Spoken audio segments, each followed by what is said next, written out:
Please be seated.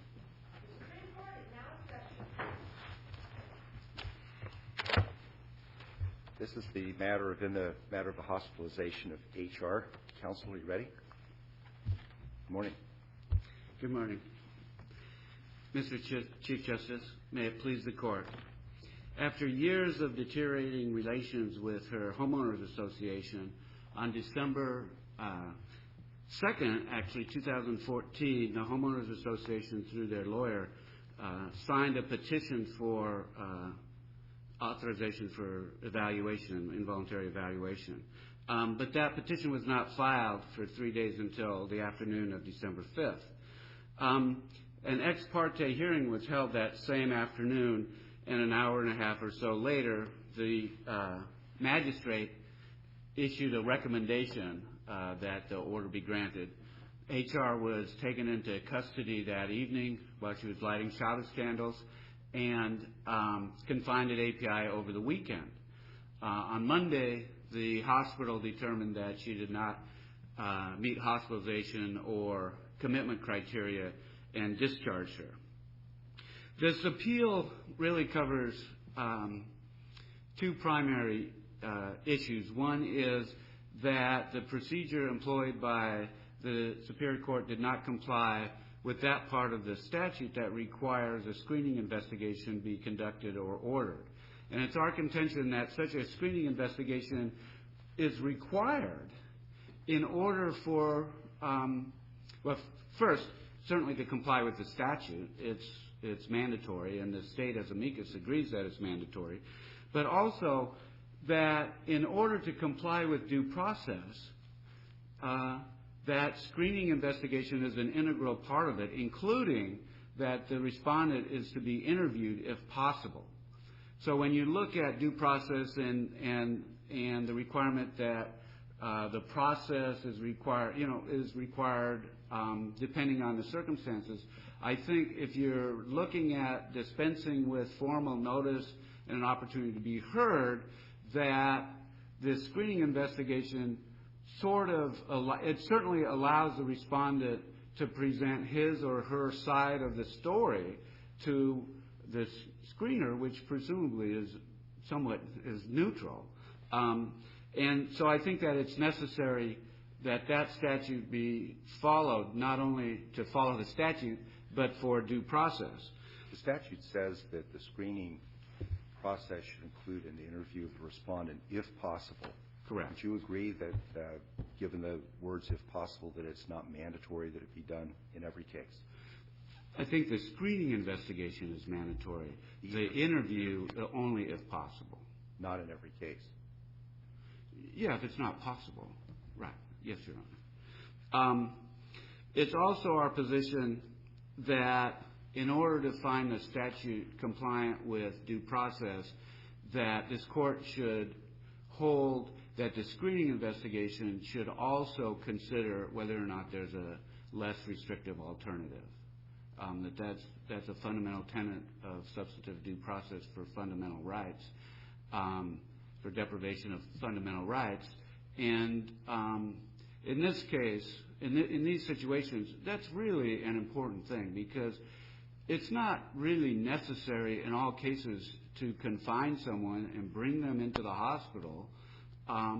There often are measures short of that that can deal with the situation. Such as talking to the respondent and trying to find out problems and see what might help the person.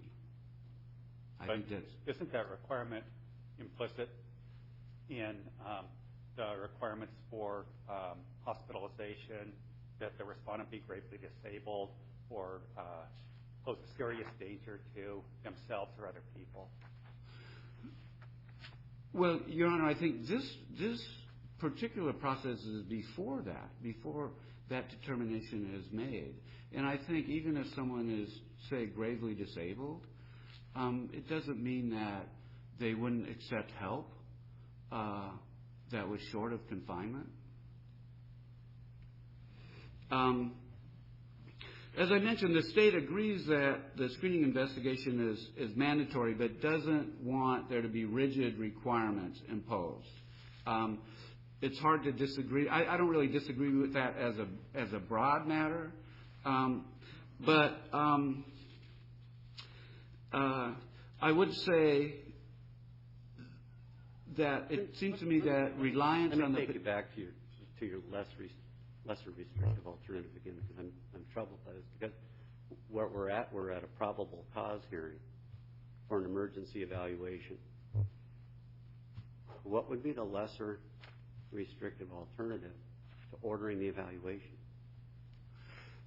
There's this assumption that just because someone is experiencing these kind of problems that they need to be hospitalized, and that's just not the case. There are... The question is whether or not the person's going to be evaluated, isn't it? Well, I think the screening investigation is also something of an evaluation as well. Isn't the screening investigation to determine probable cause? Yes. Not whether the person actually is gravely disabled or a danger, but probable cause. Well, I think the screening investigation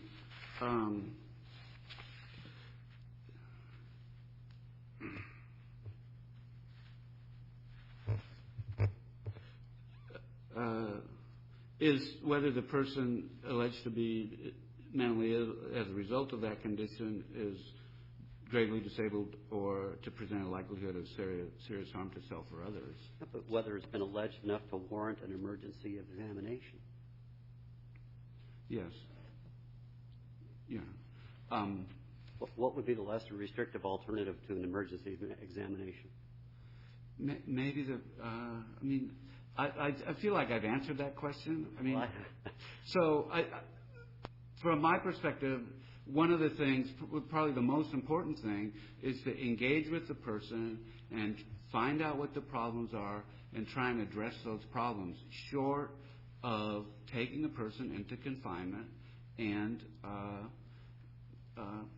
all that kind of trauma and results from that. Now, I think, especially because you've got, presumably in most cases, a screening investigation would be ordered by the court for a mental health professional. And it seems to me that that mental health professional should be capable of considering whether or not there are less intrusive or less restrictive alternatives and have that be a possibility.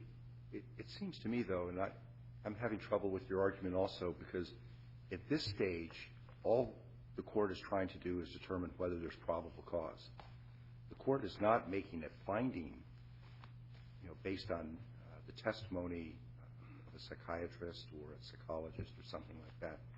The court is just trying to determine, is there probable cause to have this person required to undergo screening? But why wouldn't it be okay to have the screener look and see if there's something less restrictive? One of the things... The question is probable cause. If the screener were to evaluate the respondent and say there's not probable cause, that's the end of the story. Case is over, right? If the judge agrees.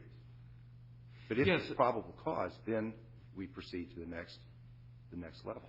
And I think that the probable cause determination is also should consider a less restrictive alternative. And one of the things that troubles me is that even a very short confinement, in this case over the weekend, is a very large deprivation of rights. And I think that even though it's a probable cause proceeding, that the person has constitutional rights, and that would include less restrictive alternative. But I can understand the other argument, which is that it shouldn't have been an ex parte proceeding. Could those rights be better protected if, in the absence of an emergency, the respondent were given notice of this petition and permitted to respond to it prior to the order being issued? Yes, Your Honor. That's one of our points. The main point. And was an emergency alleged here? I don't really think so. In the petition? Was there? There's a discussion in the petition of years of confrontation, threats, aberrant and widely swinging behavior, and the dog danger. owns a German Shepherd and is unable to control it, et cetera. But was there any indication in this petition that this was an emergency that required an ex parte hearing? Analogizing it really to the injunctive relief situation where you don't get an ex parte injunction unless there's an emergency that would really cause a problem if you were to notify the other side. My view is there was no emergency alleged, and that when there is no emergency or exigency, the person is entitled to notice and an opportunity to be heard. And the fact that the statute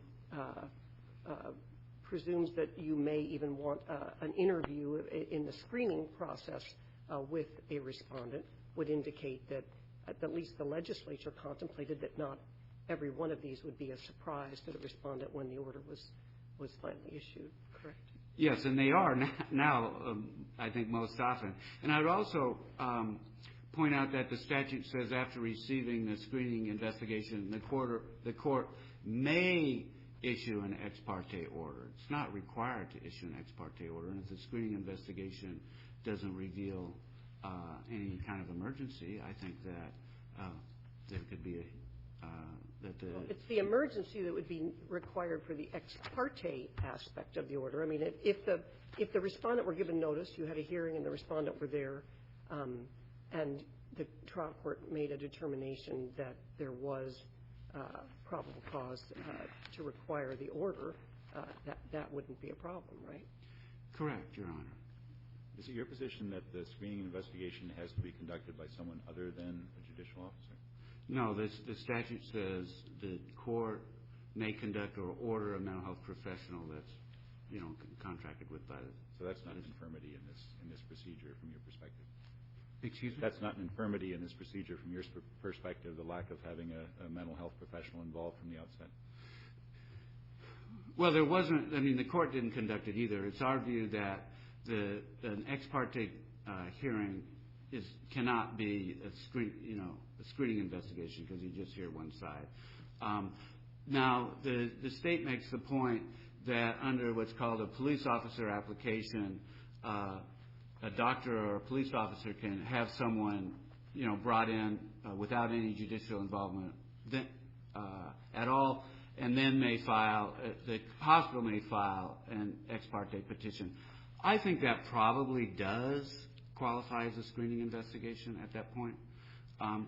The last thing... And here on the petition, that's what the MC 105 refers to, correct? That notice of emergency detention and application for evaluation is attached, is not attached, and then it indicates that the MC 105 may only be signed by a peace officer, psychiatrist, doctor, or clinical psychologist. So this was not a situation where she was already in custody or where a doctor had already taken a look at her.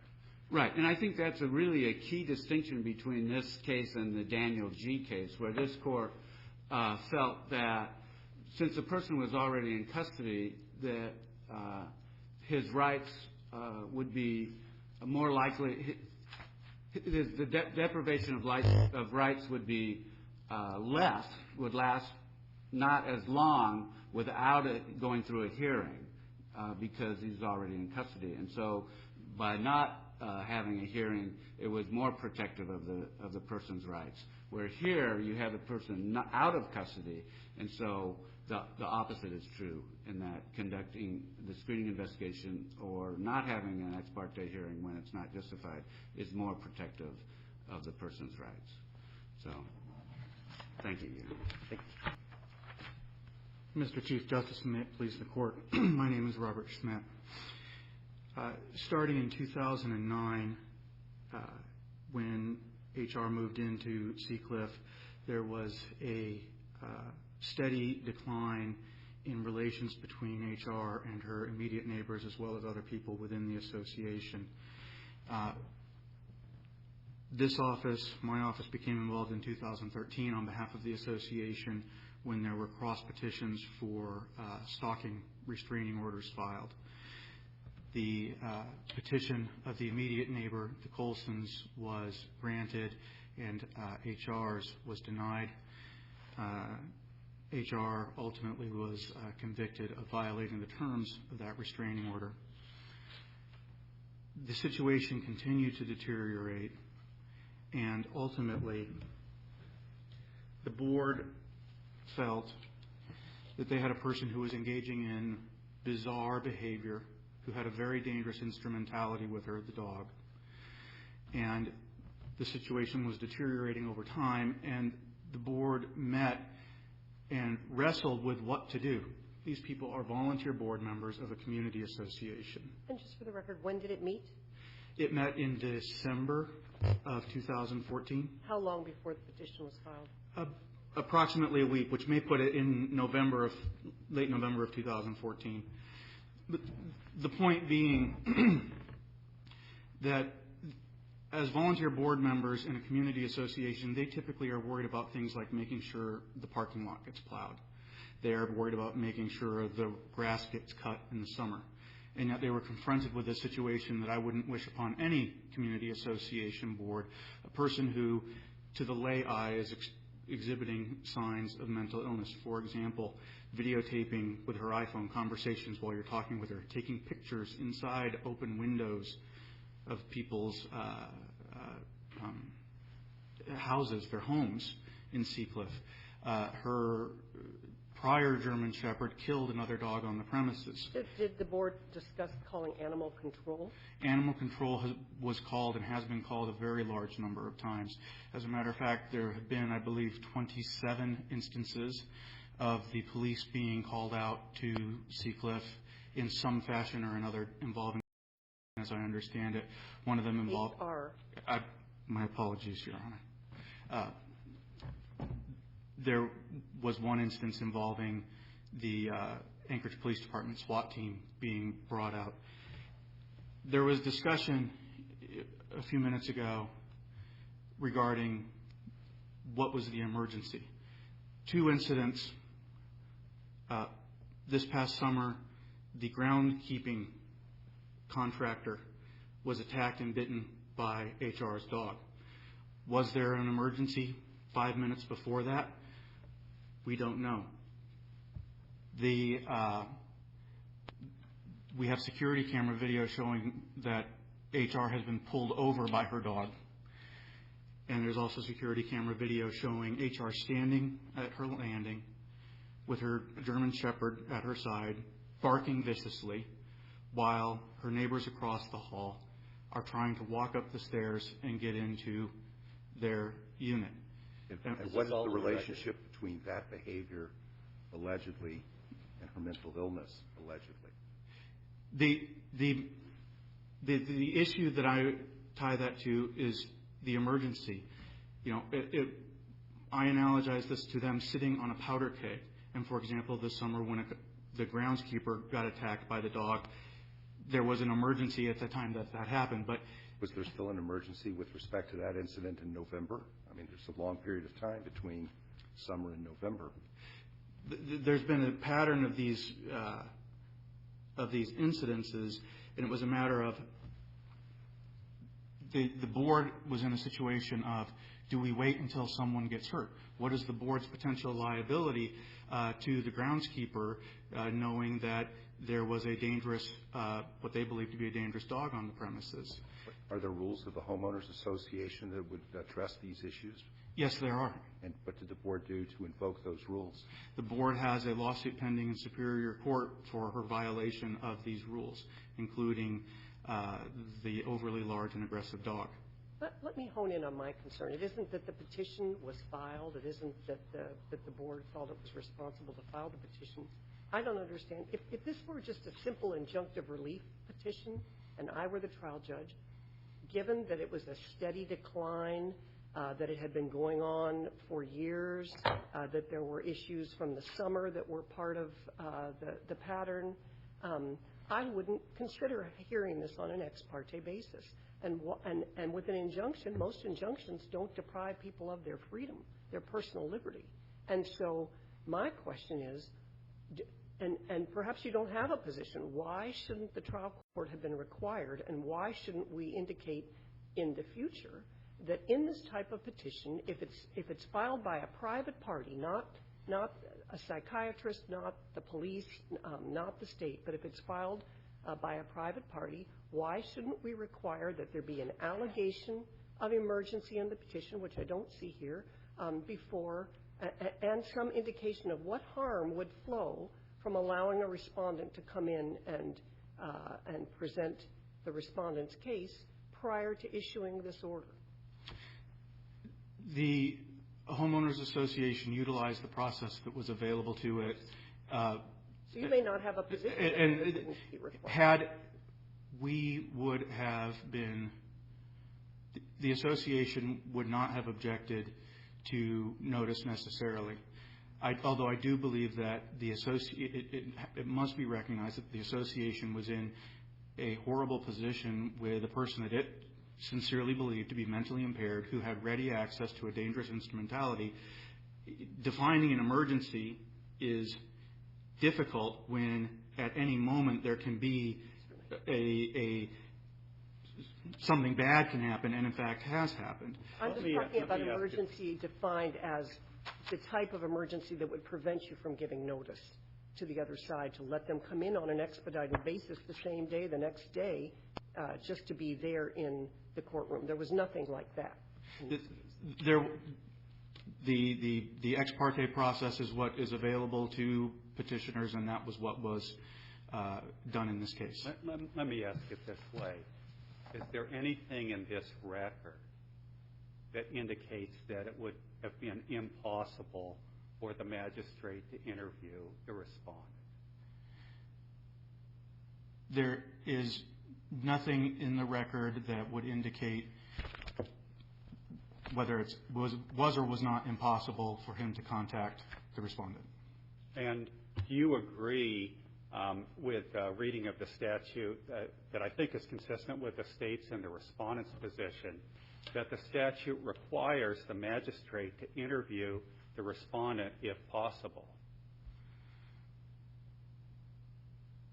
The statute does require an interview where possible. I mean, the language of the statute is what it is.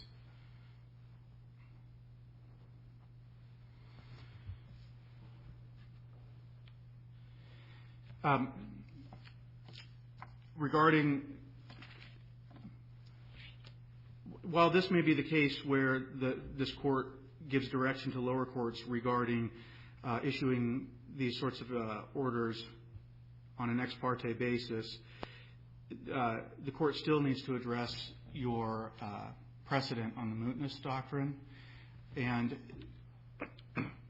establishing the exceptions to the mootness doctrine, particularly that it be the first time that a person has been involuntarily committed, is a very easy task to do. It has not been addressed here that the exceptions to the mootness doctrine. Public interest? I mean, if in fact there's a constitutional or statutory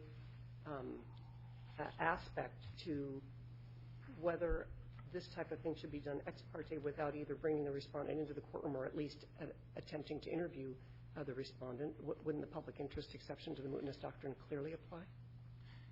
I believe that let me try to articulate myself better. If the court uses this case as the opportunity to address standards for granting these sorts of motions on an ex parte basis, that is one issue that can be addressed. On the other hand, addressing the merits, the evidentiary merits of her appeal, the case law makes clear that unless you allege first-time commitment, then the appeal is generally moot. This case doesn't involve a commitment, does it? There was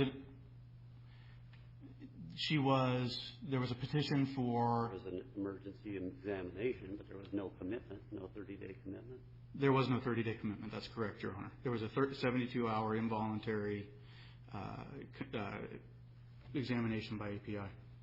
Let me ask you a couple of questions Yes, Your Honor. about the hearing itself. I understand from the limited record, at least, that, well, maybe I could have you describe for me the hearing. You were there. You had witnesses. They were all in the courtroom at the same time. Is that correct? Most, but not all of the witnesses were there at the same time. We met in the basement of the Nesbitt Courthouse. The clerk of court, the petition was styled Seacliff Condominiums Association, the corporation, as the petitioner. The clerk of court refused to accept the application unless it was an individual naming as the petitioner. I put my name down as the attorney for the petitioner. We waited for about an hour and a half until a judicial officer was found. We went in. I examined 6 or 7 different witnesses, including most of the members of the board of directors of the association and the property manager. The judicial officer asked questions at the conclusion of all of my direct examination, and at the end of the hearing, he issued oral findings that he, in about an hour's time, put into a written form. Did at any time the judicial officer strike any evidence that you were presenting, say that it was inadmissible hearsay, require you to not ask leading questions or anything like that? No. Not to my recollection, Your Honor. I mean, the transcript's available, but I don't recall that happened.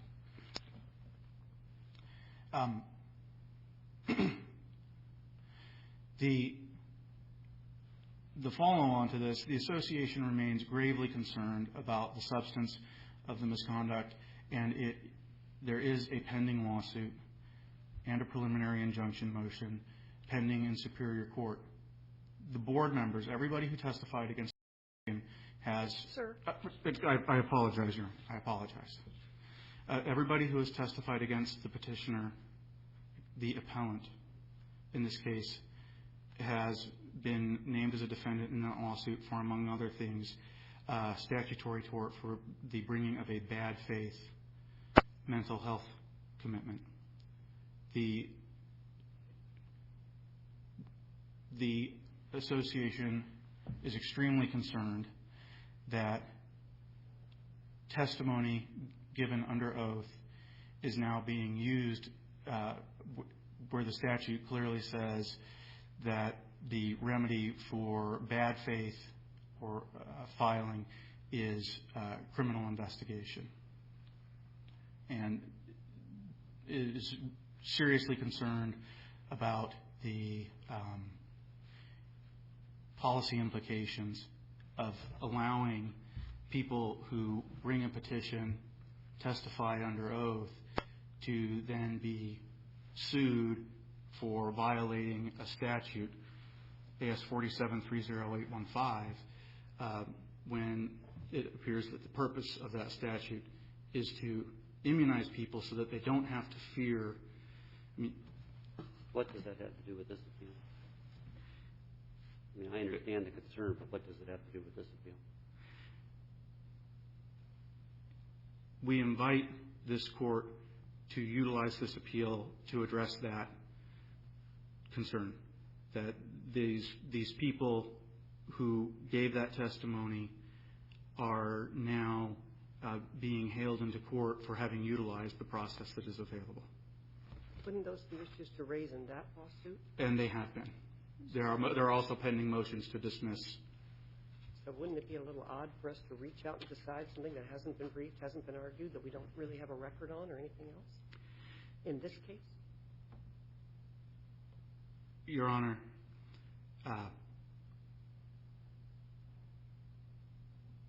if this court were to decide it wanted to address those issues, it could if it wanted, and if it doesn't, it be not.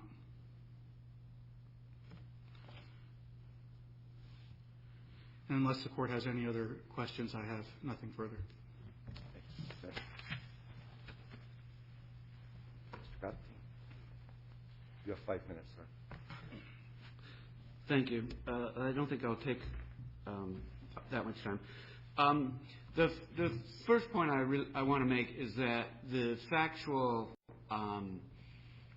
impression that's left by the hearing is vigorously disputed by HR, and I think that really demonstrates the the problem with having ex parte proceedings is she didn't have a chance to have her say, and basically the facts that were testified to are very vigorously disputed.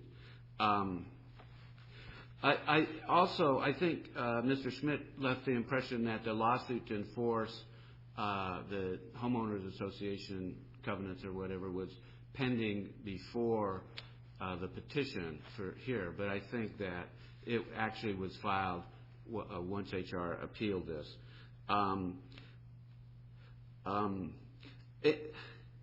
I guess I can't help but mention that Mr. Schmidt said that HR did not address, the collateral consequences in this case, and that would be pretty hard when she wasn't allowed to participate.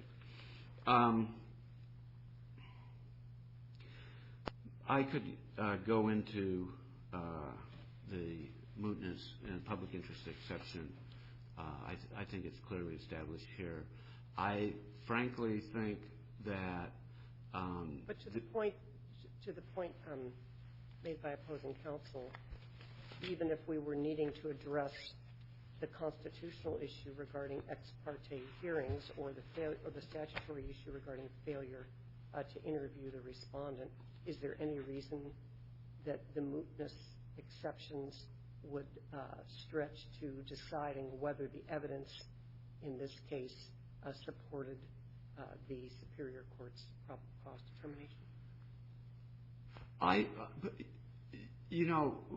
PsychRights thinks that the issue of the sufficiency of evidence to support these proceedings is very important, and that would be good to give guidance to the to the trial courts. So I think it would be good. I think that the collateral consequences doctrine, has that been met here in this case? No. Before you sit down, I have one more question along the lines of things that we've been discussing with both counsel, and that is you were struggling with this idea of the potential for addressing an emergency situation compared with the rights of the respondent to participate in that decision. And I'm wondering what your position is if the statute is strictly enforced to require the magistrate to interview the respondent if possible, then would that satisfy the due process concern for this type of emergency situation? I think there are other elements in the screening investigation, but I think that would satisfy the notice and opportunity to be heard requirement. Thank you. Thank you, Mr. Gosling. Thank you. We appreciate your argument today. We'll take the case under advisement and issue a written decision in due course. The court will be in recess until our next hearing.